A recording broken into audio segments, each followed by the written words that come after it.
The Things We All Carry is a podcast about first responders and their stories surrounding trauma on the job. The intention of this podcast is to raise awareness and share meaningful conversation around a subject often viewed as taboo or simply ignored. Be aware this content may be graphic and it is real. It may not be suitable for children or adults triggered by this subject matter.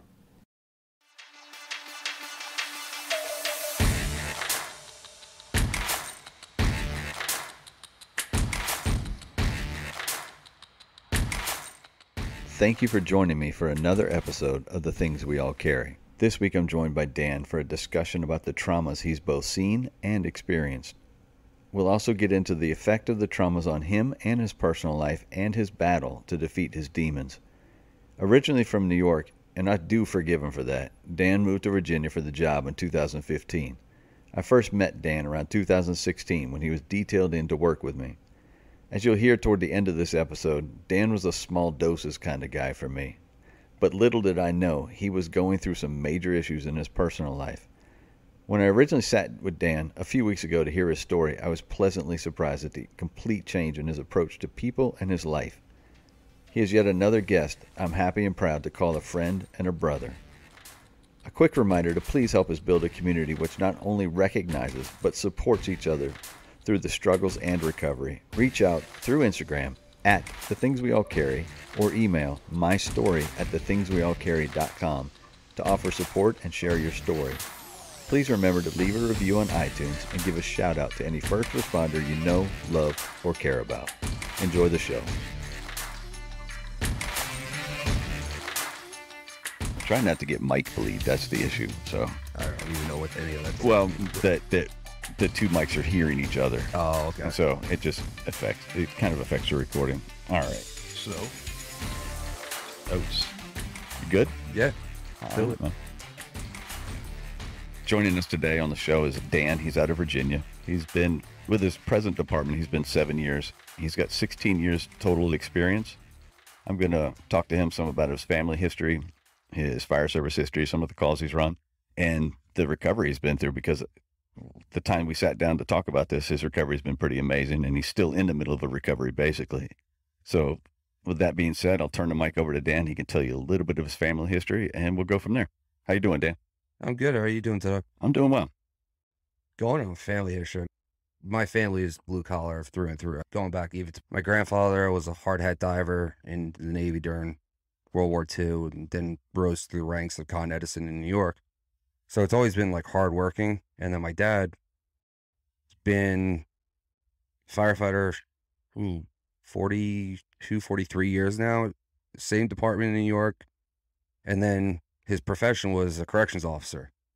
So blue collar, family service, all that's been huge, literally from birth. And even my mom worked in the ER as an x-ray tech.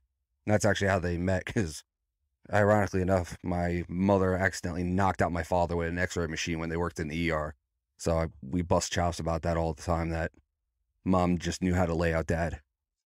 But yeah, I joined up in 2006, but I'd grown up in that firehouse. My dad was chief when I was growing up, and pretty much lived at the firehouse or in a chief's car at some point, just going to calls with them, going to the firehouse, going to different events. And as a kid, it's cool. What kid doesn't want to play with sirens and all that fun stuff? But it was unbeknownst to me at the time, the start of how all this crazy stuff would happen in my life. I know we talked about it the other day, like the first event I ever had with trauma that I can remember. And I know I'd seen stuff before that, but the one that always stuck out was I was in second grade, and you go to school and, oh, what'd you do over the weekend? Oh, Johnny went to fishing with his dad. Kimberly went to a dance recital. Oh, Danny, what'd you do?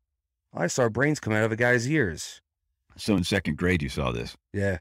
And of course I call my mom, and they're like, so Danny said he saw this today. Like, what happened? And my mom was like, yeah, he was with his dad. His dad's the chief.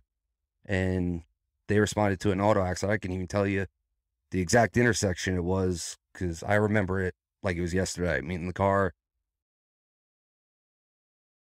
The car half rolled over, so it's on its side. The guy's hanging out the window, and his skull is just wide open. And at that age, I don't know anything better. Okay, there's a guy, there's his brains.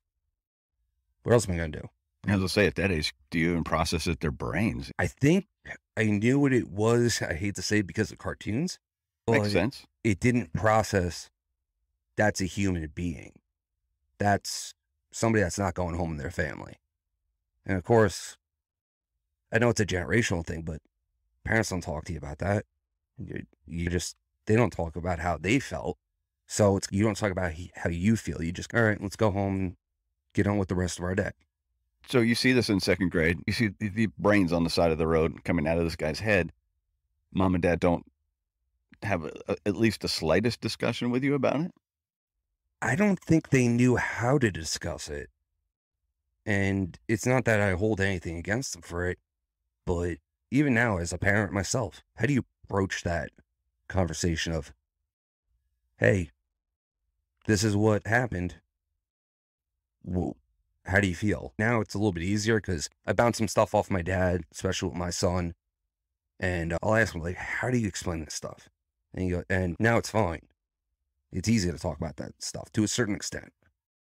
But at the time, I don't think it fathomed, or I don't think he thought about what I saw, because I think he was trying to shield us, but inadvertently, we all know about how you have to position apparatus, and he just happened to be at the one spot. He wasn't blocking everything. And like I said, unbeknownst to me at the time, that was the start. Yeah, that's a hell of a start in second grade to see that. That's going to stick with anybody, and especially if you don't have time to process it. And at that time, and like you said, that day and age, that's not what you did. No. This processing thing is probably, a few years old to be accepted in the fire service, at least. Oh, yeah. We look at our parents and firefighters, cops, all that growing up. They're supermen. Even like going on other calls. I watched my father countless times run to a burning house with bare minimum gear, if gear on. And you're like, oh, what's going on? Oh, dad's being a hero. Or you see something happening, people run towards danger. And the biggest one that stuck with me as a kid and did with a lot of people was 9/11. Of course, you're from New York as well, so of course it's going to stick with you. Yeah, I saw my father that morning, went to school, came home, dad's not home. I'm like, where's dad? Mom tells me he went into New York City, because when everything happened, they called every volunteer agency within the tri-state area. And I remember him calling me that night from Ground Zero. This was the day and age where not everybody had cell phones, but he got a hold of one, calls us. And years later, I found out actually the reason he hung up so quick was because that was when I think it was 5 World Trade Center came down. Okay. And he's on the phone, and all of a sudden they're all running down the street. And I didn't know this. I'm a kid. But what stuck with me was a couple weeks later, they had a funeral in the town I grew up in. Actually, one of the guys from our department, who was also an FDNY firefighter, was killed that day. And to that time, it was like the biggest funeral I'd ever been to. And I'm looking around, I'm seeing thousands of firemen, cops, everybody. And these guys are larger than life. They're heroes. And they're sobbing. They're uncontrollably sobbing. And it's the first time it ever hit me that firemen, cops are not indestructible. And it just put it in my head at the time, but didn't really stick there because, well, it happens to somebody else. It never happens to you. You're never going to deal with that trauma. You're never going to deal with that sort of thing. You're always going to be the tough guy. And as we continue through, like I said the other day, you feel immune as a kid, and you feel like nothing's going to touch you. But it ends up eventually getting to you. The first time, like I said, growing up, I was in everything. I was Boy Scouts, karate, altar server, it's textbook, just blue collar family. But one of the things I had to do with Boy Scouts was you had to be CPR certified to go away to camp. So I got that 8 years old. I'm CPR certified, cool. But I never thought I'd have to use it really ever. It's like 12, 13 years old. And I'm with my dad. And by this time, he wasn't chief anymore.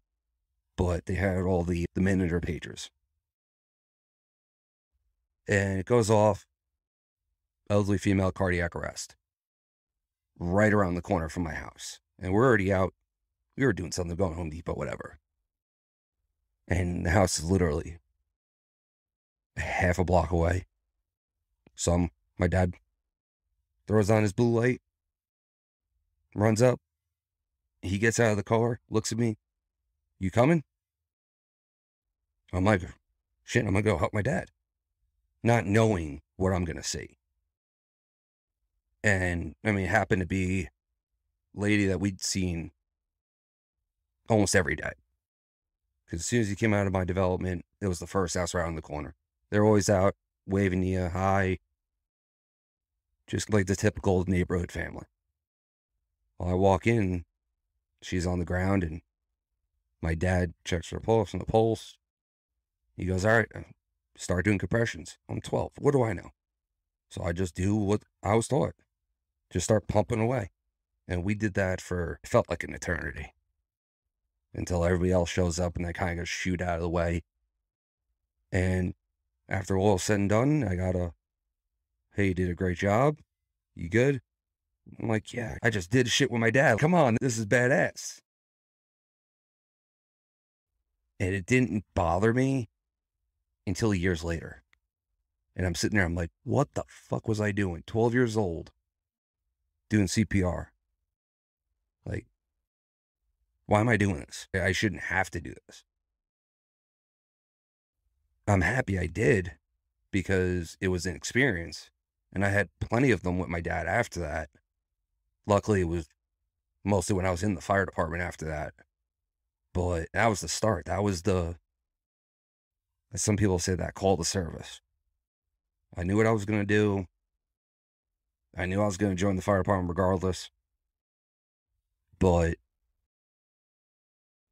I didn't think then the track that it would lead me down. I definitely didn't think it was going to lead me to the decisions I made, that questioning in your head, that sense of feeling like you're broken and fucked up. Yeah, when it starts at second grade, 12 years old, those are two traumatic, very traumatic calls for anybody, let alone that age. You kind of wonder how many years it takes to boil to the surface if you don't deal with it then. And it's hard for a second grader to deal with something like that. You said that you came to the realization years later after the CPR. How many years later do you think that was? I think it finally started hitting me, like, the impact of the calls, the impact of what I was doing. I was probably 19. I started off the fire department, and it was no holds barred from day one on calls. My first call was a fatal motorcycle accident where a girl got thrown, dismembered. That was my first call.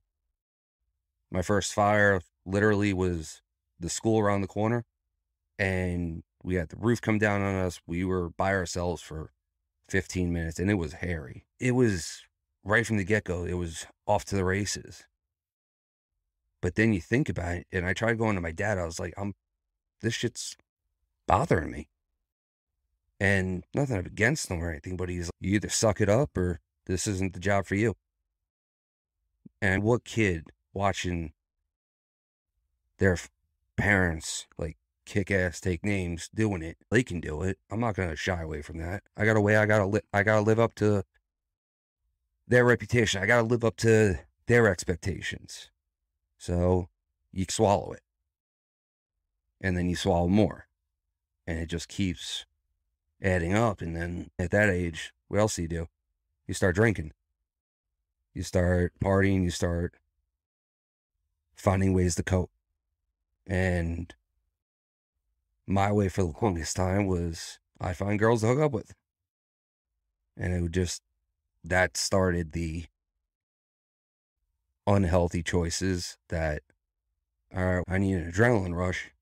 I need something to help this fit. It's a healthy way to do it, but you don't think about the effects it's having on you, the effects it's having on other people. So it stems from second grade, 12 years old, through your volunteer time as a teenager. Yeah. At what age did you decide to become a career firefighter? Let's start down that path, and then we'll get back to these effects that you're going to experience. So I knew early on, this is what I wanted to do. This is what I'm going to go for. I went immediately into getting my EMT, and then up by us, it was every fire district was volunteer, but they had 2 people every 12 hours who were the paid EMTs and paid medics. And they'd go out first and they'd get on scene quick so that you had that 4 or 5 minute response time. And then the volunteers would bring the ambulance in after you.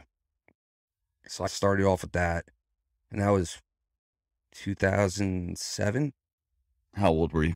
I was 18. I probably just turned 19. So you get your medic at 19, or I got my EMT. EMT at 19? Yeah, I got my medic in 2011. It's roughly 22. Yeah. So I was like, all right, this is what I'm going to do.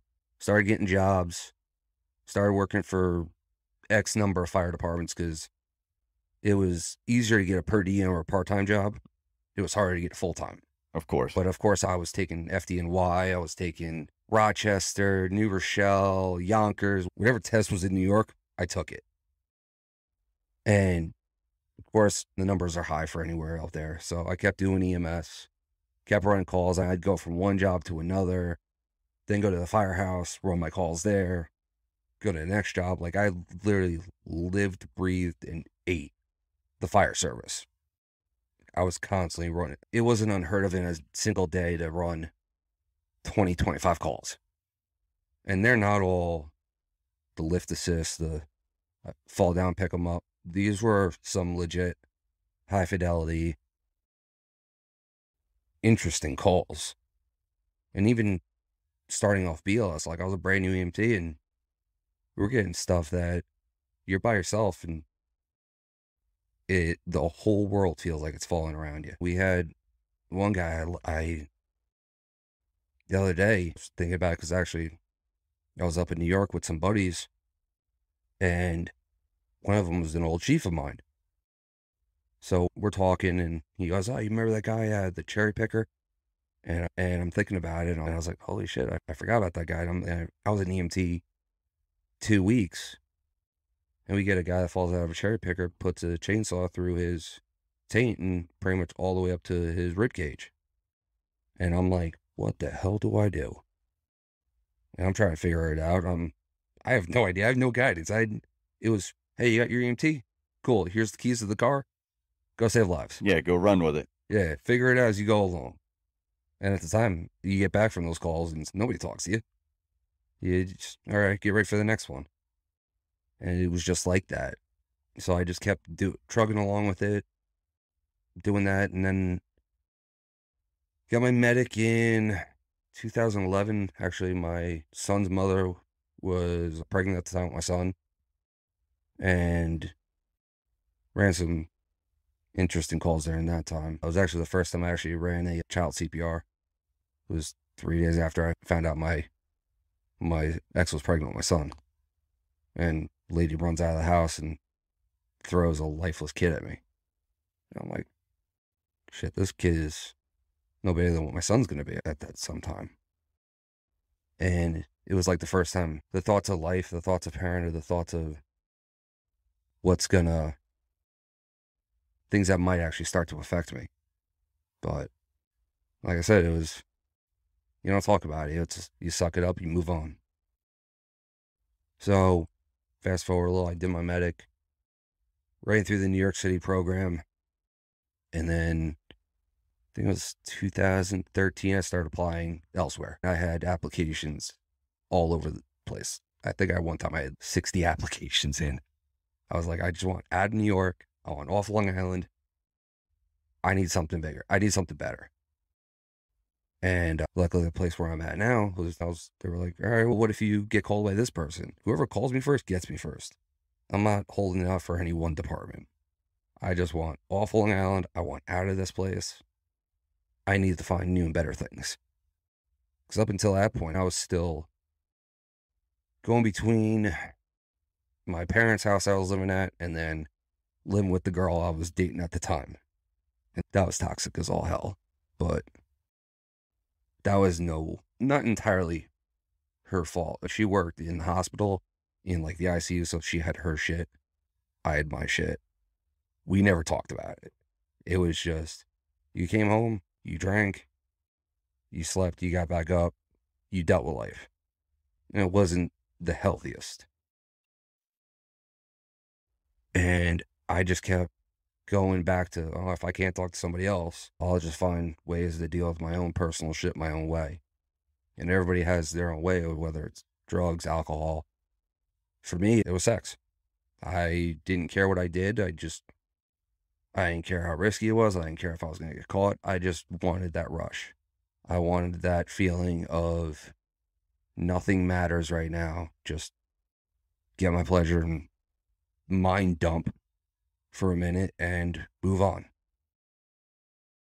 And unfortunately, it was not the healthiest way of dealing with it. It was the most, I don't want to say destructive way, but at the time, I thought it was the most destructive way. Not knowing that was just the beginning. That was just going to start the process where later on that wasn't doing it for me. So I drank more. That wasn't doing it for me. So I found Vicodins. And then I get that. And I tried Xanax, and there was a whole bunch I was trying at the time. Just so I wouldn't feel. Because when I started feeling, when I was alone, when I was whatever, you start feeling all those demons creep up. And it's not, get the hell away from me. I don't want to deal with you. So then you find another way. Another girl, another drink, another pill, whatever I could get my hands on at the time, just to not feel alone in my head. Because that was the worst feeling in the world. That kept going even after I got down here. I got out of that relationship, got into a new one. And most people that know me got a story of what happened with that girl, because there was a time where it blew up and it got me locked up. I laughed afterwards, the stories that came out about that. I heard every rendition from that, oh, you got arrested, to I was fighting cops and got tased, and it was like, nobody even knows the story of what even happened. It's the fire department. Nobody needs to know the real story. And it wasn't as dramatic as everybody thought. We'd gotten into a fight because I got caught cheating. And it turned into a screaming match, and she ended up leaving, but she said I put my hands on her, and we can argue that till the end of time, because I've never physically put my hands on anybody in a mean way. I was just trying to be like, hey, let's talk about this, but it's neither here nor there.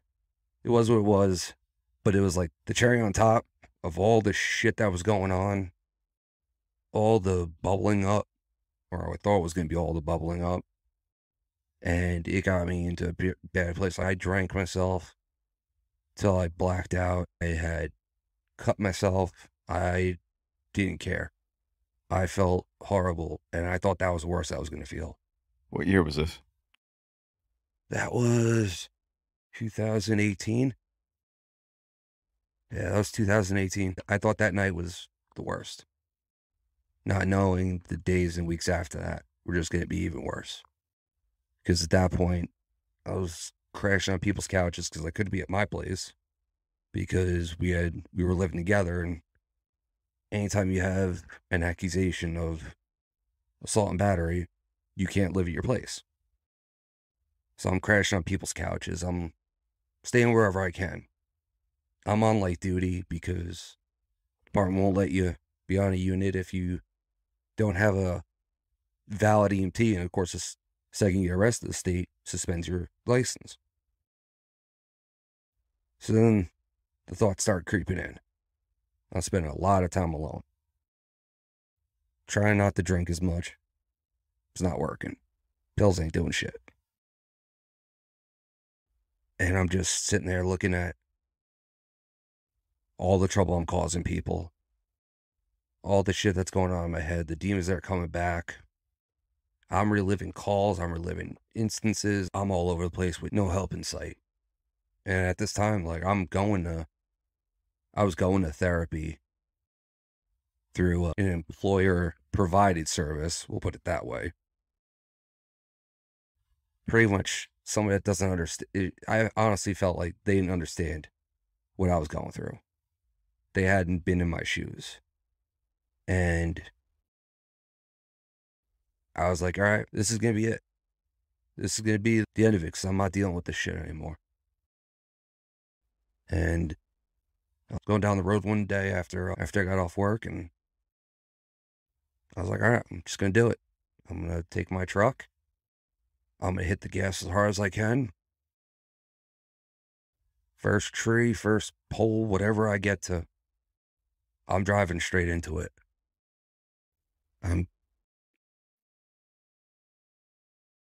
I was just done with it. It was the hardest, and it felt like the easiest choice. That's what I'm going to do. And I got my truck at the time. I was doing probably $110, $120. How I didn't get pulled over in that time span, I have no idea. And I saw the pole up ahead. I was going for it. And for some reason, the last second, the thoughts of my family, the thoughts of my friends in my head it hit me like a ton of bricks. Like, I can't do this to them. And I cut that wheel as hard as I could. And luckily it didn't hit anybody or anything. But I was like, all right, after that, I was like, I need real help. I need to do something about it. And that's what started my path down therapy. I actually went out and I got away from the employer provided one that wasn't doing me jack shit. And I actually went out, I did research, I looked up different therapists, found one, went to her for a little bit, thought I was getting better, thought I was doing good, and then just not feeling at home like I could talk to my partner, who, ironically enough, was the same one that I got in trouble with because we had worked it out. Or so I thought. So you're back in the house with her? I was back in the house with her. We were working things out, or I thought. But there was a clear divide. There was unspoken business that neither one of us wanted to broach. What do you mean by unspoken business? I was resenting her for what she did. She was resenting me, but we weren't talking about it. We were like, oh, I missed you, I love you, all that happy stuff. But we weren't figuring out what the root of the problem was. It was just, I'm sorry I cheated. She's, okay, I forgive you. But not, why did you do this? What made you get to that point? What made you think that was okay? So I'm going to therapy. I'm talking about how, and when I get better, I'm feeling like I'm doing things wrong, but I hadn't figured out why I'm doing things wrong. Just, okay, let's figure out how to make you feel better. Let's figure out how to take care of the surface level problem. Doesn't do anything. I ended up cheating again, and it finally just was like, all right, well, she was threatening to walk out on me. I was like, all right, I'm going to take this more serious. We're going to start figuring out the problem. Like, why am I doing what I'm doing? She'd ask me, and I'd be like, I don't know. I don't know why I'm doing this. I don't know why I need this. And this being the fact that you're going out and cheating on her. I'm going out cheating on her. I'm finding Vicodins. I'm finding whatever I can to be numb. So it's the sex, it's the Vicodin, the alcohol, all of it still? All of it still. Okay. And I finally found a different therapist, someone that was purposely for first responders. I was like, going to the generic one really doesn't do much. So I found one, actually happened to be a friend of mine who I knew she was a therapist, but I didn't know her specialties or anything. I just worked with her a couple times through foundations I'm a part of. And when I say life altering, sitting down and talking, and she goes, okay, I'm not surprised by any of this. And I'm sitting there, I'm like, what do you mean you're not surprised? Like, I'm surprised. She goes, no, this is typical. This is what happens with, she calls it our tribe. Anybody that's first responder military, she calls it your tribe. Because we're all one big family. We really are. And she goes, let's go back and talk about your past. Let's talk about things that's gone on. And that was the first big step to realizing why I was doing what I was doing. It wasn't that I was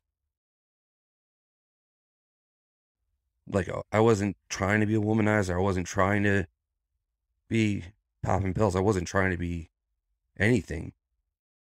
But I didn't know what else to do because at the time, talking wasn't a thing. Like, you didn't talk about your problems. You say at the time, this is what, maybe 2019? Yeah, it's not long ago. It's still, it seems like forever ago. But like I said, it's 2018, 2019. It's 3 years ago. We're just starting to bridge the gap of it's okay to not be okay. And I was like, all right, let's figure this out. Let's start down this path. So I stopped taking the pills, like hardcore stopped. Cut down the drinking. Like, I'll have a beer socially with people. Like, I'm not worried about that, but I stopped drinking to get drunk, drinking to forget, to, all right, we're out, we're celebrating. I'll have a beer or two. And even that for a while, it was nothing. And then I started to realize I need to open up to people. I need to talk about the hard questions, the things I don't want to talk about. The nights of being up with your mind racing, thinking about everything you could have done. And it goes, for years, I was reliving calls after calls, wondering, was it my mistake? Was it somebody else's? What could I have done? And then reliving each one over and over. And some of them were beneficial because of the bonds it created. But that was all I got out of it. And luckily, a lot of those bonds are still great. My best friend in high school, we've been best friends since. And it's all because of a call we were on that went south quick. Long story short on that one, I was actually going to one of my jobs as an EMT, and my pager goes off for residential structure fire in an apartment complex, multiple calls. Right off the bat, you're going to work. I call my relief hub. I was like, I'm going to be late. We're going to a job, which up there, it was okay. It wasn't like if you don't show up, you're fired. It was, all right, we'll figure out relief for you because we understand. Because everybody knew each other. So I show up to the firehouse. I'm on the first 2 engine. And it's me, my driver officer, and 4 other guys in the back. And we turn the corner, and a mile away, you can see the glow. So, all right, cool. We're getting this. We're going to go do it. We're getting updates en route. Occupant strapped within. So that just heightens everything up. And we pull up, and it's like a 30-unit complex, like an L-shaped complex. And it's one of those where if you go in the one door, it goes to the first floor. If you go in the next door, it goes to the second floor. And there's fire through the roof. So we got people yelling at us. There's a lady in there. She ran back in. So 2 of my guys go on the search team. I'm on the nozzle. My best friend's backing me up. So I'm like, all right, we're gonna kick the hell out of this.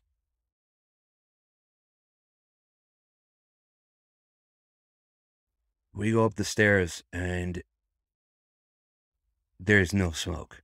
It is just floor to ceiling flame. It's bright as day. I can see everything.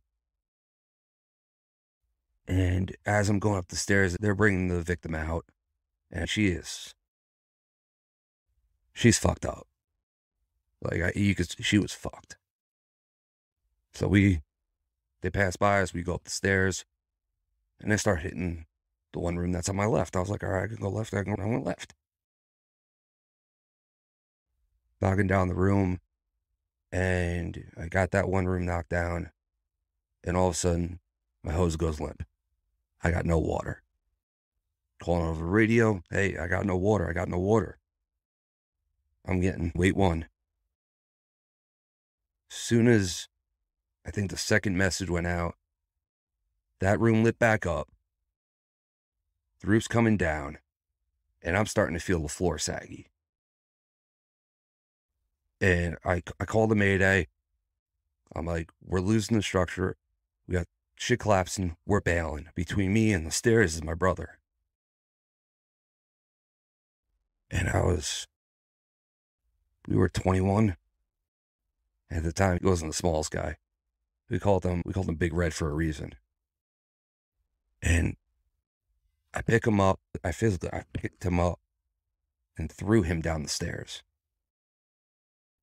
And as I'm doing it, I'm starting to feel the floor now give way even more. And I'm like, I don't care what happens to me. I'm getting him out. And either A, I'm going through the floor, or I'm going to have enough time to get him down the stairs and I'm jumping. And wherever I land. So throw him. And I had enough time that I was able to grab the banister and hold myself. And I go down the stairs. I didn't hit one step on the way down. I landed straight on top of him. And we ended up regrouping ourselves and going back. We hit it from the outside and made different attacks and put it out. And I went back to work. And we didn't think about it. We were like, all right, cool. Good fire. Whatever. Go about your day. And it took, we were 21 then. We finally talked about it about 3 weeks before I moved down here. And we were just having a couple beers the one night. And he's like, I gotta ask you something. I'm like, what? He goes, why'd you throw me down the stairs? I was like, why wouldn't I? This is what we do. And he goes, but you didn't know if you were getting out. And I was like, I don't care. At the time, I didn't care. I'm like, it's what you would have done for me. And since that day, like, we've had a lot of instances where we've been through some nasty shit. Like, a friend of ours passed away line of duty, and pretty much we were inseparable after it. We went through that.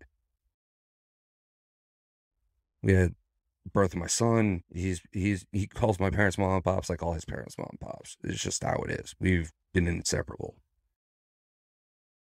I'm now the godfather of his daughter, my niece, and which that was a whole blessing in disguise, because that gave me a whole new view on life just outside of my own kids. But it was things like that, like events that you don't think about at the time. You just brush it off out as another good call. It's another good call. It took years to remember, hey, what's actually a good call? Because it's not good for somebody else. It sure as hell wasn't good for us. I think it was just we made it out alive type of good call. We made it out, we thought, unscathed.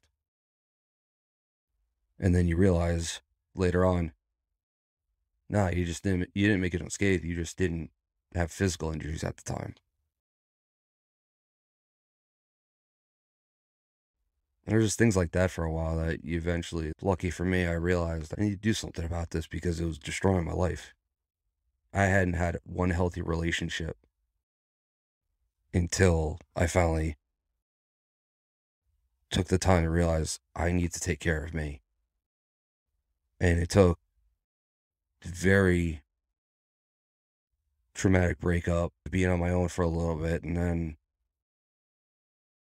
luckily I found the girl I'm now with who, God bless her, I don't know how she deals with me half the time, but she gets I don't know how anybody deals with you half the time, to be honest, but that's just my opinion. Well, that's it. Yeah. We were joking about it the other day because we were actually with my brother because I had to go up to New York because unfortunately a friend of mine that was on the USAR team with me passed away line of duty, actually doing a training event for our old USAR team. These are guys, we went through Hurricane Sandy together.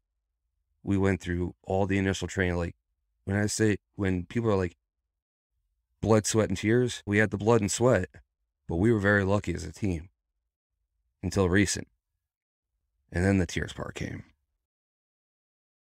But we were sitting with my brother and I was just like, some days I don't know why. I just feel like I'm always an asshole. And he goes, that's because you put on the facade because you don't want people to see how you really feel. And it hit me. And it hit me like a ton of bricks. Everybody knows I got that New York personality. I don't really give a shit what people say. For a long time, I thought I didn't care what people thought.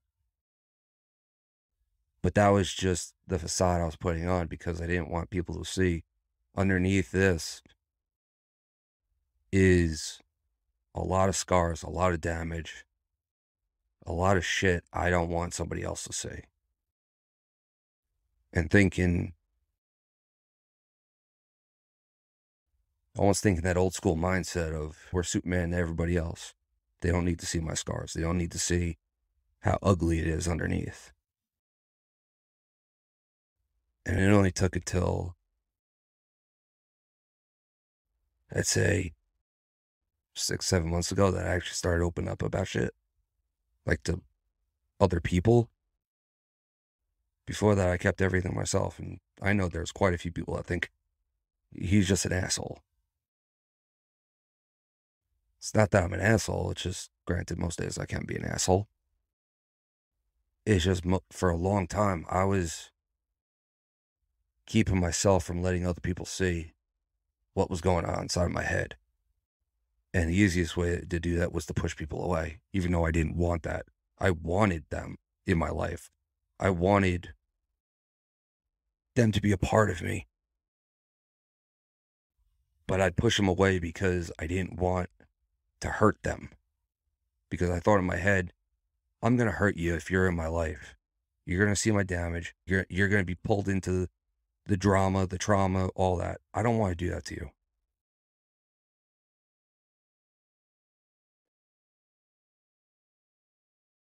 And it took its toll for a long time. The hardest part, but the best part of therapy is learning how to communicate. Learning how to talk about the stuff that was hard to talk about. And even talking to my father. We'd been on hundreds of calls together. Good, bad, indifferent. Some of the best calls I've ever run with my father. Some of the worst calls I ever had were running with my father. Because I was trying to protect him while he's trying to protect me. And it's just constant back and forth. It was button heads left and right. But that was because we were trying to protect each other. And I didn't even realize my father had his own mental health stuff until actually it was the day before COVID actually became a thing in New York. He got a knee replacement and doctor's going through his med history and names a couple of antidepressants. I'm like, wait till the doctor lifts. I'm like, what the fuck? And he goes, what? I was like, you weren't going to tell me this? He goes, what? How am I going to tell you this? I was like, why are you on this? And he goes, why wouldn't I be? I did 30-something years in corrections. He goes, I've done, at the time, it was only 40 years Only. in the fire service. He goes, my lungs are shit from ground zero because I saw shit that I don't even want to talk about ever. And he still, to this day, I've poked a little bit, but he won't tell me. But he's like, I don't know what to tell you. I don't know how to tell you. And that was the thing growing up. That was, I don't want to say ingrained, but it's the best way to put it. Is that we didn't know how to talk about things. My mom, I love her, but her family did not talk about anything.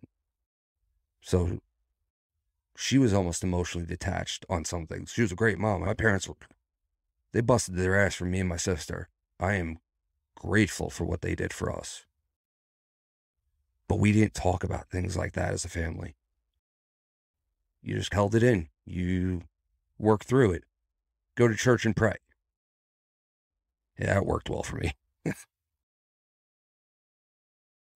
So the therapist you found that you met through the foundations, right? Yeah. This starts coming out during that time. Yeah. Okay. What does she find? What discoveries do you make while you're in therapy with her? And not specific, not the cause necessarily, not what caused it, but what was the result of everything? What did she say? Was there a diagnosis? Was there medication? What route did you go? So she diagnosed me with PTSD, anxiety, depression. I went down the meds route. I did. And it's been like, I hate to say it, they teach you in like EMT school that lock and key. Yeah, it really is a lock and key when it comes to mental health meds. I've been on Lexapro, Zoloft, Xanax, which is actually in the lower dose, which scared the hell out of me because I took it to be dumb. Now I'm taking it for the real reason for it. It's been amazing. But it's been back and forth. And some days I got discouraged because the meds wouldn't work. There was actually a couple that made me worse. And I would take it and my head would spin even harder. It was like looking at a New York City subway station with all the trains going by and you cannot focus on one. I wasn't sleeping for a while and it was just a lot of trial and error. So it took a while of patience and understanding, and God bless her soul, she deals with me because I know I'm not easy. I'm thick-headed, I'm stubborn, I'm a New Yorker. It's how it is. But what I found was that I needed to love myself more. Instead of trying to protect everyone else, protect myself by opening up to myself about what's going on, what's the problem, how do I fix the problem. And there was something for the longest time of, if not me, then who? That was stretching me so far that it was costing me.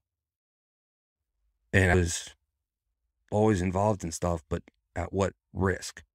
So I finally took some time to do some self-love, do some mental healing.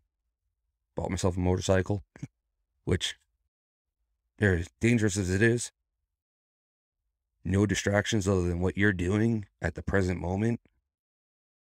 God, that's meditation on a whole different level that I didn't even know about. But yeah, that's been the story for the last year with her.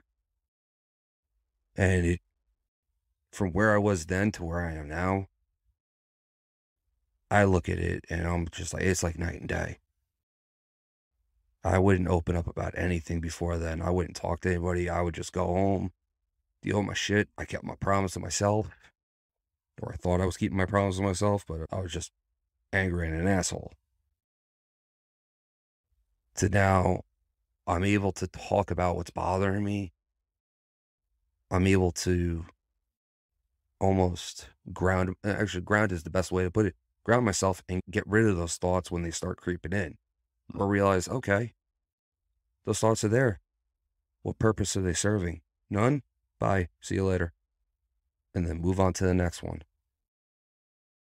which trying to deal with those demons, it was actually a lot easier because she pointed out to me, and I've kept it going since, is if it's not serving a positive purpose, forget about it. Just let it go. And it took a while for that detachment to finally set in, to finally say it's okay to not feel okay all the time. You're going to have your down days. It's like working out. Some days are great. Some days suck. And on the days that it sucks, you still do something just to keep the wheels turning, move in a positive manner, move towards something instead of shrieking back and being like, I failed yet again. So what things are you doing on a daily basis? Every morning, I'm finding a way I used to get up, get ready for work, just run out the door. Every morning on the way to work, I'm doing some type of positive affirmations. Get my head going in the right manner. Start my day off as best I can. Some days are better than others, but taking time for myself, taking the 10 minutes a day to read something new, taking the hour a day at minimum to go work out, even if it's not a great workout, do something, because you get that endorphin release. Okay, it's good. You're not static. Being okay with and accepting with myself that some days I'm going to feel certain ways, and that's okay. It's been a lot of having to sit and think when I don't want to sit and think, and being like, okay, you can't hurt me anymore. The thoughts that come to my head, all right, you know what, maybe I did make mistakes in the past. That's the past. I can't change a lot of things. I can't change the outcomes of some of the patients. I can't change the outcomes of some of the calls. What did I learn from it, though? And I started doing that. I started journaling everything. I go through one of those leather-bound books every 2 weeks. And I got a pile in a box at work that I just keep, just because that's honestly been the best place I journal, is like when everybody's taking that downtime, I'm upstairs journaling, and it's 5-6 pages a day, easy. And it helps get my thoughts in order, because I just thought I was scatterbrained for the longest time. And then I found out that was one of the problems with PTSD, is you end up being scatterbrained because you can't put your thoughts in order all the time. So I started making lists. As simple as and as stupid as it sounds, making that list in the morning of I have to take care of XYZ has made my life more beneficial, more positive. Because even when I have a bad day, I just look at that list and I'm like, all right, I got 3 out of 5 things done today. That's a positive. Even if I got one thing done that day, it's a positive. All right, move on to the next day. I got to take care of this. Just seeing the progress, even if I take a step back, physically seeing that progress helps rewire my brain to realize, okay, you're going to make mistakes, but it's only a failure if you let it be a failure. And just constantly doing that every day, eventually at some point it worked out. Because even when I was having the roughest of days, and I'll be honest, I'm not at a busy station anymore, so I have plenty of time to sit and think. It helped make those days even easier, because instead of sitting there going, fuck, why am I at such a slow station? I want to do more calls. I want to do this. I wanted to do more calls because I wanted to help more people, but it was mostly because I didn't want to sit there and think about things. And now being able to think about it and realize, all right, let's battle something else this day. Let's make a positive outcome. Whether it's, I talked to my rookie about, hey, what's going on at home? Everything okay? Going over what he saw, trying to pass on what I've learned to him early, so that 16 years later, he's not in the same position I was. So 10 years into his career, he is not drinking, taking pills, ruining relationships, because I don't want people to go through what I went through. And it was nobody's fault but myself, because I didn't have the pride to sit there and say, I'm hurting, I need help. We teach recruits all the time, call a Mayday if you think you're hurt or you're in trouble. And we drill it into them. But until recently, it was not okay to call Mayday on your cell for mental health, for the things you saw at work or things that happened in your life. And it was things like that I wish I had known then that could have helped me along the way to get me to where I am now sooner.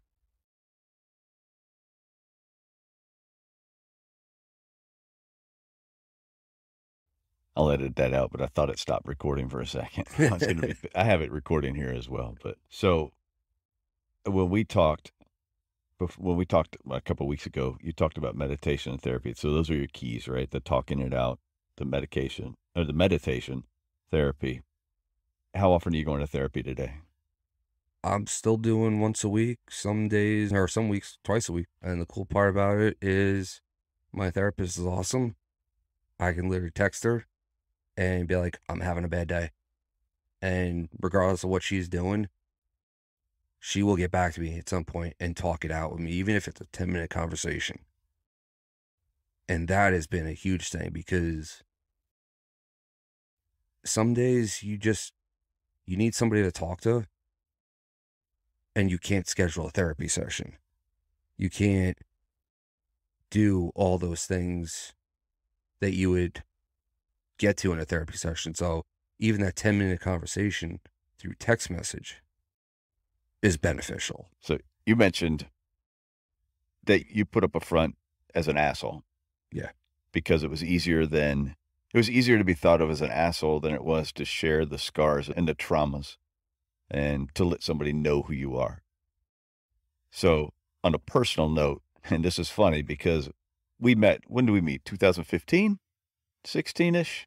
Yeah, around that. I joined here in 2015. So it would have been 2016, probably, Yeah. on the east end of our county. I know that during that time leading up to 2018, where things start to come to a head for you, yeah, you were a small doses kind of guy for me. Yeah. I could take you in small doses, but I didn't want to have those conversations.